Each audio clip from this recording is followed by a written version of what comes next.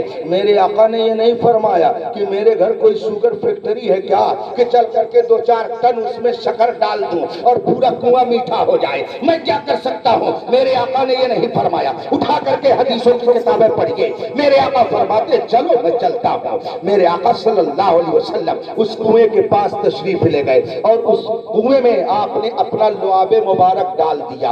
لعاب مبارک ڈالنا تھا کہ پورے کنویں کا پانی میٹھا ہو گیا، پورا کنواں میٹھا ہو گیا۔ اللہ اکبر، میرے آقا کی یہ شان ہے، یہ ان کی عظمت ہے کہ پوری کائنات کو رب نے ان کے ہاتھ میں رکھ دیا ہے۔